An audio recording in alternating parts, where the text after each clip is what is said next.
दिनैनि बे मागो दाननि नैथि मंगलबारा जोबोद जोंनि बर' धोरोमनि मोनसे ओंथि गोनां आरो बोसोराव बे गासै जोंनि बुहुम नाङैनो बाथौ धोरोमनि मोनसे फालिनाय सान। बेखायनो दिनै जों बे फालिनायाव जोंहा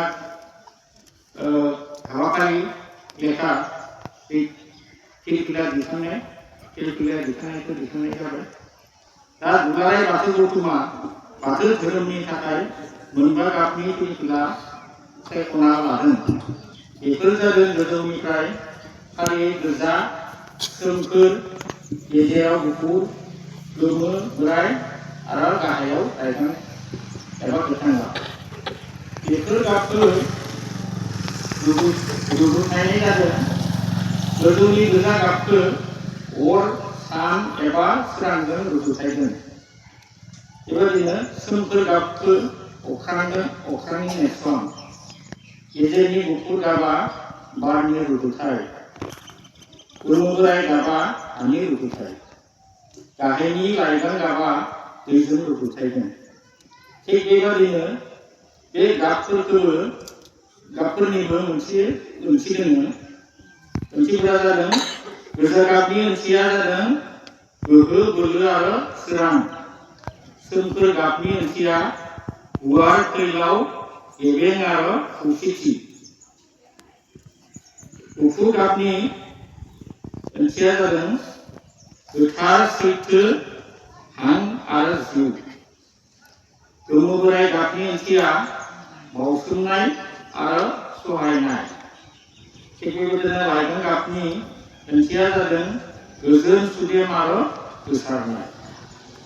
बेखिनियानो जोंनि माबाया।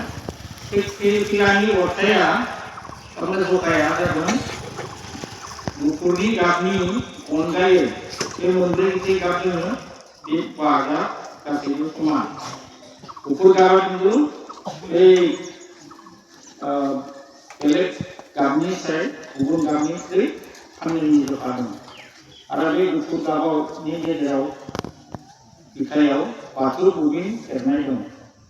थिग बेखिनियानो जोंनि माबा।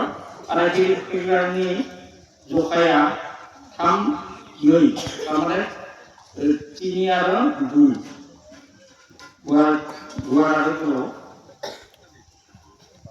बेखिनियानो बे फिरफिलाखौ जोङो ओरैनो जेराव मेरावनो बाहायनो हाया। मानोना जोंहा बेखौ थि खालामना होखादों दुलाराय बर' गौथुमा। बेखायनो जोङो बेफोरबायदि बर' धोरोम फालिब्लासो नायबा बाथौनि मेल मिटिङावसो बेखौ बेखेवनो हायो। आरो बेफोर बेक्तिगत न'खराव बाहाया।